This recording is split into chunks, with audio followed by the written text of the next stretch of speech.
अस्सलाम वालेकुम, कैसे हैं आप लोग। ओके जी, ये मैंने लास्ट वीडियो अपलोड की थी जिसमें मैंने शर्ट की मेजरमेंट बहुत डिटेल के साथ आप लोगों को बताई थी। होप सो आप लोगों ने देखी होगी। तो अब सेम उन्हीं मेजरमेंट्स के ऊपर हम ये आज शर्ट की जो है कटिंग करने जा रहे हैं। ओके जी, सबसे पहले हम इस शर्ट में देख लेते हैं हमें जो ज़रूरत है वो है शर्ट की लेंथ की। ठीक है, हमें तैयार लेंथ जो चाहिए वो 38 इंचज़ है। तो अब उस 38 इंचज़ के अकॉर्डिंग मैंने जो सीम अलाउंस छोड़ के ली है लेंथ वो 41 इंचज़ ली है। सीम अलाउंस मतलब सिलाई में आने का मार्जिन। ठीक है, जो कपड़ा हमारा सिलाई में आना होता है वो थोड़ा एक्स्ट्रा ही छोड़ना चाहिए। ओके जी, ये 38 इंचज़ थी तैयार, अब 41 पे हम गए। उसकी मैं आपको रीज़न बताती हूँ कि मैंने थोड़ा एक्स्ट्रा ज़्यादा क्यों छोड़ा है। ये देखें, मैंने कपड़ा बहुत अच्छे से सेट किया था, फिर भी ये देखें ये इस तरह के थोड़ा बहुत कोई ना कोई सेट करने के बाद भी आ जाता है। ये ऊपर और नीचे वाली दोनों साइड से जब आप इसको सेट करते हैं तो ये वापस 40 इंचज़ पे आ जाता है। तो इसलिए आप थोड़ा एक्स्ट्रा छोड़ें। ओके, ये देखें मैंने ऊपर एक लाइन लगाई है, स्ट्रेट लाइन, और उसके बाद मैंने जो ऊपर एक्स्ट्रा फैब्रिक था उसको मैंने कट कर दिया।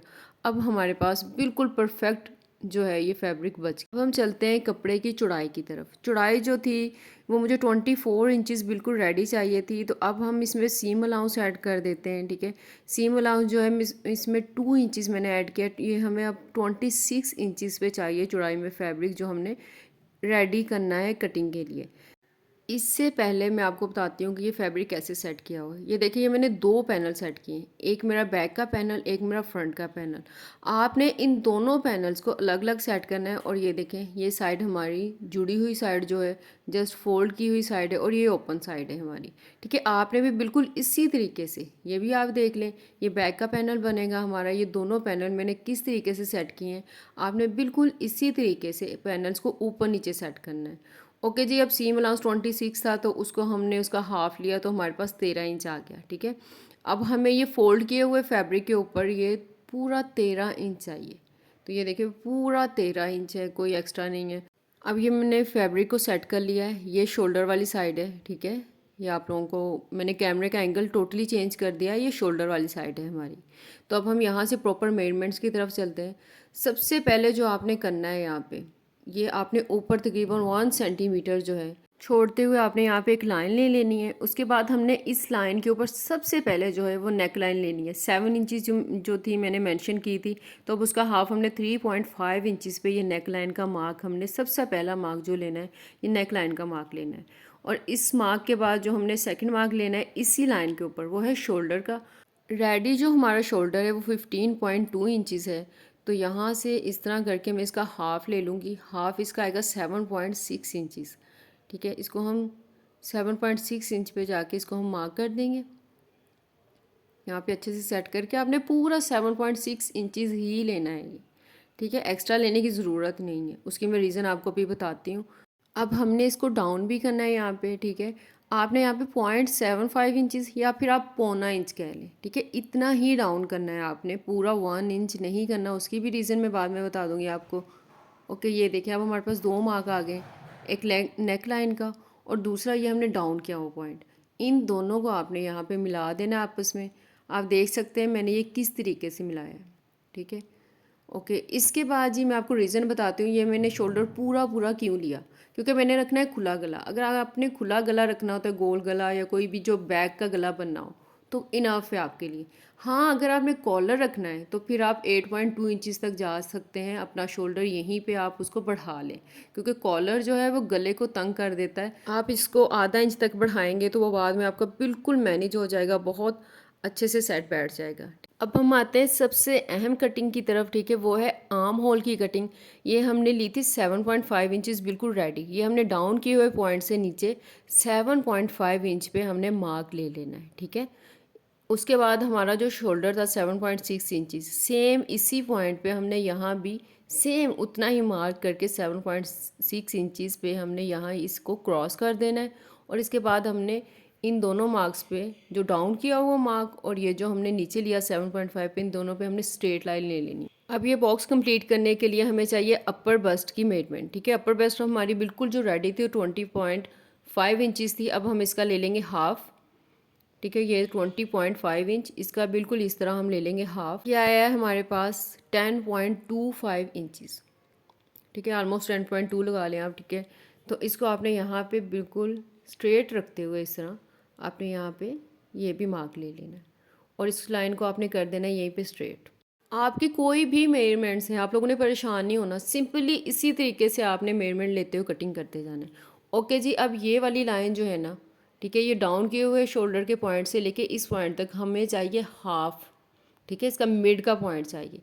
ये मिड के पॉइंट पे मैंने निशान लगा लिया है। अब यहाँ से ये इंचज़ हैं, इसके बैक पे होते हैं सेंटीमीटर्स, ठीक है, ये देखिए ये सेंटीमीटर्स है। मुझे 1.5 सेंटीमीटर जो है इसको हमने अंदर की तरफ, ठीक है, अंदर की तरफ आप ये यहाँ पे बिल्कुल इस मिड के पॉइंट के बिल्कुल सामने ये पॉइंट ले लेंगे। हमारे सारे मार्क्स कंप्लीट हो गए। आप अब आपने ये हमारे पास पहला मार्क, ये दूसरा मार्क और ये तीसरा मार्क। मैं अगेन बता देती हूँ, ये जो हमारा अपर बस्ट का मार्क है और उसके बाद ये जो हमने अंदर की साइड पे जो मार्क लिया ये वाला मार्क और ये ऊपर जो शोल्डर डाउन का ये वाला मार्क, इन 3 पॉइंट्स को जब हम आपस में इस तरह मिलाएंगे, ठीक है, ये देखिए फ्रेंच कर्व को आपने ऐसे सेट करना है कि ये तीनों पॉइंट्स मिल जाए आपस में। ये देखिए ये मिला, ये मिला, ये मिला, ठीक है। सिंपली आपने इन तीनों को बहुत अच्छे से मिला के फ्रंट के आर्म होल की आपने यहाँ पे ये शेप बना लेनी है। ये आपका फ्रंट का आर्म होल जो है, ये देखें आपको शेप बिल्कुल विजिबल नज़र आ रही होगी। मैं अगेन इसको थोड़ा सा डार्क कर देती हूँ ताकि आप लोगों को बिल्कुल अच्छे से क्लियर हो जाए ये शेप हमारी किस तरह की बनी है।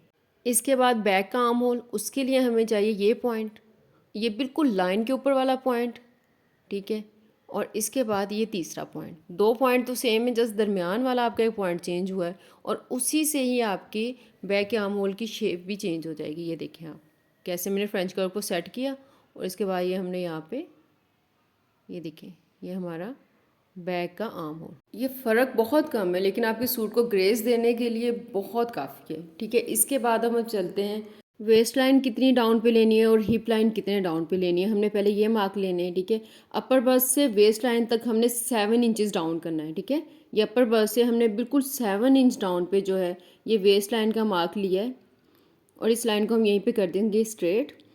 अब इस वेस्ट लाइन के मार्क से आपने 7.5 इंची जो है वो डाउन करना है हिप लाइन के लिए। ये नॉर्मल हाइट, लॉन्ग हाइट सबके लिए बिल्कुल परफेक्ट होती है ये मेजरमेंट। ओके, अब हमने इस लाइन को भी बिल्कुल स्ट्रेट कर लेना है। अब हमारे पास ये लाइंस आ गई हैं, अब हमने जस्ट इनकी जो है मार्किंग करनी है। वेस्ट हमारे पास थी 19 इंचज़, अब 19 इंचज़ का हम हाफ़ करेंगे, ये आ जाएगा हमारे पास 9.5 इंचज़। यहाँ पे हम वेस्ट लाइन का मार्क ले लेंगे 9.5 इंचज़, बिल्कुल आपने इसी पे रख के सेट करके ये वाला पॉइंट ले लेना है, ठीक है। अब हमारे पास 2 पॉइंट हो गए। उसके बाद हमें चाहिए हिप लाइन का पॉइंट। हिप लाइन हमारे पास जो थी रेडी वो 23 इंचज़ थी। 23 का जब हम हाफ़ करेंगे तो ये हमारे पास आ जाएगा 11.5 इंचज़, ठीक है। ये वाला मार्क हमने लेना है 11.5 इंचज़ के ऊपर। इसको हम यहाँ पे सेट करके ये वाला मार्क भी ले लेंगे। अब सिंपली हमारे पास पॉइंट तीनों आ गए हैं। अब हमने इनको शेप देनी है। शेप देने का तरीका मैं आपको बता देती हूँ। शेप कभी भी आपने गुलाई में नहीं देनी, ठीक है, ऐसे करके आपने हमेशा ये ऐसे स्ट्रेट ही देनी है।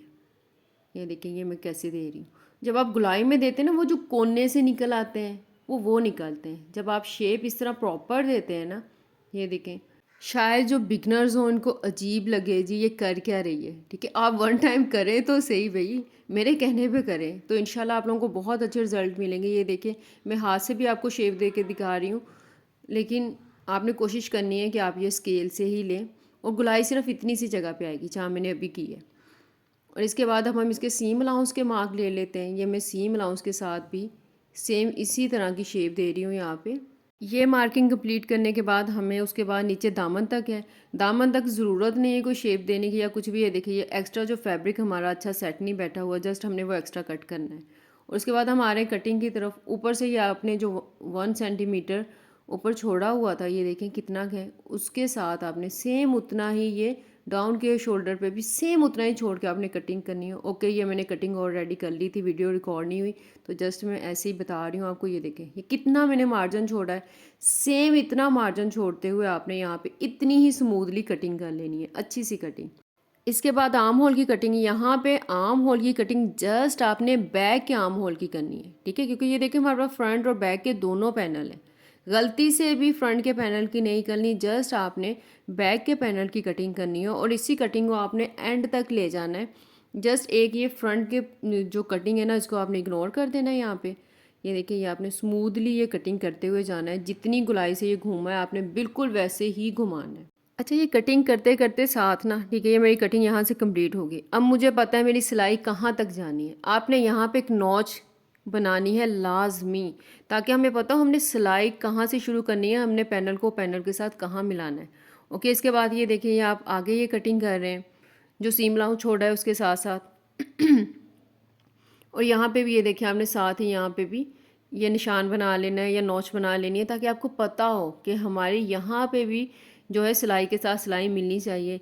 और ये देखिए, ये अब एंड से जो मेरा एक्स्ट्रा फैब्रिक जो बिल्कुल स्मूथ नहीं आ रहा था, उसको हम बराबर करने के लिए ये मैंने बिल्कुल एंड तक दामन तक इसको शेप दे दी। उसके बाद ये हिप लाइन वाला नॉच रह गया है, हम आपने ये भी ले लेना है। ओके, ये देखें, ये 1 2 3 ये सारे मार्क हमारे पास बन गए। इसके बाद सिंपली आपने ये फ्रंट के आर्म होल की जो है कटिंग की शेप थी वो आपने कट करनी थी। इसमें आपने करना क्या था, बैक का जो था पैनल लैदा कर लेना था और ये कटिंग करनी थी जो आपका मार्क बना हुआ था। तो कैमरा मैंने ऑन नहीं किया और कटिंग मैंने कर दी तो मिस हो गया। तो आप लोगों को तो पता ही है, मार्क है आप लोगों के पास, तो आप यहाँ से ये वाला कटिंग कर सकते हैं। इसके बाद फ़ौरन हम लोगों ने आना है बाजू की कटिंग कर। बाजू की लंबाई तो हमने लिख ली थी, लेकिन उसकी चौड़ाई जो है वो हमें इसी कटिंग किए हुए कमीज से चाहिए होगी। तो उसके लिए यही पॉइंट है, इस पॉइंट से ये जो हमने जहाँ से सिलाई लेनी है उससे लेके या अपने ऊपर से जो सिलाई का मार्जिन है उसको यहाँ से आपने थोड़ा सा कर देना है फोल्ड। ये फोल्ड करने के बाद आपने इस तरह रख के ये मेजरमेंट ले लेनी है। ये टोटल इतनी ही चौड़ाई आपको चाहिए आपके बाजू के लिए जो यहाँ पे आई है, ठीक है। ये 8 इंची से जस्ट 1 पॉइंट कम है, तो आपने सेम इतनी, मैंने यहाँ पे 7.8 नोट कर ली है, ठीक है। हमने इसी के अकॉर्डिंग अब जाके बाजू पे कटिंग करनी है। बाजू का कपड़ा मैंने सेट कर लिया, इसको कैसे सेट कर लिया है मैं दिखाती हूँ। ये देखें, ये मैंने दोनों बाजुओं को लिया और एक दूसरे के ऊपर रखा है, एक की राइट साइड दूसरे की राइट साइड एक दूसरे के ऊपर रखा है। कभी भी आपने इनको अलहदा अलहदा नहीं करना। जिस तरह शर्ट के दोनों पैनल अलहदा होते हैं, बाजू के पैनल कभी भी अलहदा नहीं होते, ये इकट्ठे ही सेट होते हैं। इसके बाद मैंने इसकी जो लंबाई ली है वो यहाँ पे मैंने, हमें तैयार तो 22 इंची चाहिए थी, तो इसमें मैंने 2 इंच जो है वो सीम अलाउंस छोड़ा है। तो ये टोटल जो हमारे पास लंबाई आई है बाजू की वो 24 इंचज़ है। उसके बाद चौड़ाई जो हमें टोटल चाहिए थी वो 7.8 इंचज़ है। तो अब यहाँ पे मैंने तकरीबन 9.2 इंचज़ सीम अलाउंस का मार्जिन देते हुए ये हमारे पास इतनी होगी, ठीक है। तो इसके बाद अब हम चलते हैं इसकी प्रॉपर कटिंग की तरफ। ये मैंने जो वो साइड जो शोल्डर की तरफ आनी है उसको ऊपर सेट कर लिया है। कैमरे का एंगल चेंज हो गया, आप लोगों को समझ आ जाएगी। अब यहाँ पे सबसे पहले जो मैंने लेना है मार्क, वो मैंने 7.8 इंचज़ या 8 इंच से बिल्कुल 1 पॉइंट कम पे जो आपका ये यहाँ पे होगा, यहाँ पे आपने इसको मार्क कर लेना है। ये मार्क करने के बाद आपने इसी पॉइंट को यहाँ पे 3.5 इंच जो है डाउन कर देना है। ये वाली साइड जो है ये ओपन साइड है, इस याद रखिएगा, ये मार्क आप ओपन साइड के ऊपर ले रहे हैं, ठीक है। इसके बाद आपने यहाँ से भी चेक कर लेना है कि ये बिल्कुल 7.8 इंच पे आ रहा है, तो यहाँ पे इसको आपने मार्क कर लेना है और ये लाइन आपने स्ट्रेट कर देनी है। अब सेम जो हमारा शोल्डर पे जो ज्वाइन होनी है वो वाली जगह से हमने ये 3.5 इंच यहाँ से भी डाउन किया है इसे। ये वाला मार्क लेने के बाद हमने इस लाइन को भी यहाँ पे स्ट्रेट कर लेना है। अब कटिंग छोड़ के थोड़ा सा ध्यान दें। ध्यान ये है कि ये जो आपने लाइन ली है ना, हमें इसका मिड का पॉइंट चाहिए। सिंपली आपने इनको फॉलो करना है, बहुत इजी लगेगा आपको। ये आपने यहाँ पे इसका मिड का पॉइंट ले लेना है इस तरह सेट करके। ये मैंने आपको सबसे इजी तरीका बताया है सेट मिड का पॉइंट लेने का, ठीक है। ये इस तरह आपको फोल्ड करेंगे और ये आप मिड का पॉइंट ले लेंगे। ये हमारे पास हो गया पहला पॉइंट। ये हमारी इस टोटल लाइन का मिड का पॉइंट है। अब हम इस पॉइंट को यहीं पे कर देंगे ऊपर की तरफ स्ट्रेट, ठीक है। इसके बाद जो हमने सेकंड हमें पॉइंट चाहिए वो है इन दोनों पॉइंट्स का मिड का पॉइंट, ठीक है। ये आप देख लें मैंने किस तरीके से ये मिड का पॉइंट लिया है। आपने बस सिंपली ये पॉइंट लेके इसको भी आपने ऊपर तक एक स्ट्रेट लाइन लगा देनी है। ये हमारे पास टोटल पॉइंट्स आ गए। अब इसके बाद जो है इन लाइंस के ऊपर हमें पॉइंट चाहिए, मैं बताती हूँ। अब आपने इस लाइन का मिड का पॉइंट ले लेना है, इस तरह आपने सेट करना है और ये मिड का पॉइंट ले लेना है। अब इसी मिड के पॉइंट का भी हमें मिड का पॉइंट चाहिए। इसको हमने ऐसे सिंपली यहाँ पे फोल्ड किया और यहाँ रखा और ये हमारे पास इस लाइन का ये चौथा हिस्सा है जो हमने मार्क किया है। ये टोटल पॉइंट आ गए 1, ठीक है, ये 1 है शोल्डर वाला, 2 3 4। अब इसी से हमारे फ्रंट के बैक के दोनों बाजुओं की कटिंग हो जानी है। इसको हमने यहाँ पे फ्रेंच कर्व को सेट करना है। इसमें जस्ट हमने इन 2 पॉइंट्स को मिलाना है, नीचे वाले पॉइंट्स की फिक्र नहीं करनी। ये शोल्डर वाला पॉइंट और ये जो नीचे मैंने अभी एक पॉइंट लिया है, इन दोनों को आपने मिलाना है और गुलाई ऊपर की तरफ होगी आपकी। ये आपने यहाँ पे इसको ट्रेस किया। इसके बाद इन 2 पॉइंट्स को हमने मिलाना है, दरमियान वाले को इग्नोर कर दें। अब ये गुलाई आपकी नीचे की तरफ होगी फ्रेंच कर्व की, ठीक है, यहाँ ऊपर थी, अब यहाँ नीचे की तरफ होगी। मेहनत है बेई करें, बहुत फल मिलेगा आपको इस मेहनत का। ये बाजुओं पे जो फ्रंट की तरफ आना है पैनल, ठीक है, उसकी हमारी ये कंप्लीट है। उसके बाद हम बैक की तरफ चलते हैं। उसके लिए आपने यहाँ शोल्डर से फ्रेंच कर्व को सेट करना है इस मार्क पे, ठीक है। ये देखिए गुलाई इस तरह आनी चाहिए कि शोल्डर की तरफ जाके आपकी गुलाई जो है वो घूम के नीचे की तरफ ना हो, बल्कि ऊपर की तरफ ही रहे आपका फ्रेंच कर्व। ये आपने ध्यान रखना है। और यहाँ से आपने शोल्डर को थोड़ा छोड़ते हुए उससे थोड़ा आगे आपने ये शेप स्टार्ट करनी है और यहाँ तक आपने इस तरह ये शेप दे लेनी है। इसके बाद आप फ्रीली हाथ से भी शेप दे सकते हैं। ये आगे चाहे तो फ्रेंच कर्व की भी गुलाई उस तरफ सेट करके आप ऐसे भी दे सकते हैं। ये देखें, आपने ना घबराना नहीं है, बस एक आध दफ़ा की मुश्किल है, उसके बाद तो हलवाए हलवाए ये सारी कटिंग वगैरह, और इनका रिज़ल्ट इतना अच्छा होता है ना कि बस आपकी सोच होगी। तो ये बस देखें आप, अभी मैं इनकी जब कटिंग करके दिखाऊंगी ना, आप कहेंगे वाह जी वाह, बहुत मज़े की कटिंग हुई है। ओके, आपने शोल्डर से ऊपर से 1/2 इंच जो है छोड़ते हुए नीचे तक आपको बिल्कुल 22 पे जाके आपने ये लेंथ अपनी मार्क कर लेनी है।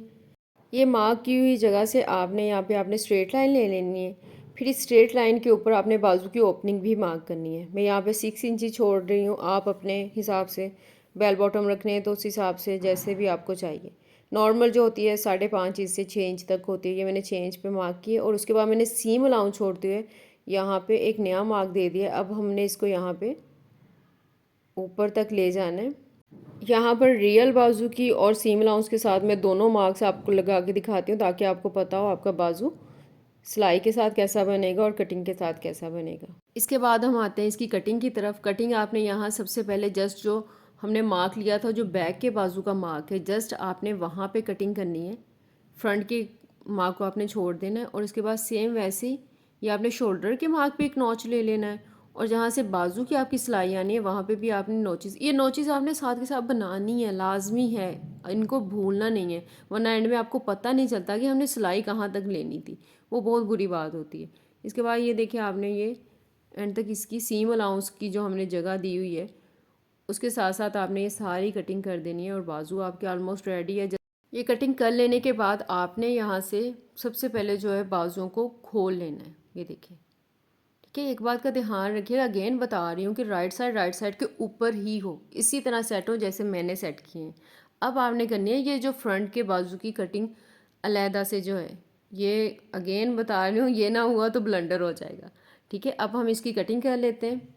कटिंग आपने बहुत सुकून से बहुत अच्छे से करनी है क्योंकि इसकी जो शेप है ना वो कटिंग से और प्रोमिनेंट हो जाती है। ठीक है, जो आपने ट्रेस की होती है वो इतनी नहीं हो रही होती, लेकिन जब आप उसको कटिंग करते हो ना बहुत अच्छे से, ऐसे ये देखिए आप हाथ को घुमाते हुए आपने ये बहुत अच्छी सी कटिंग करनी है।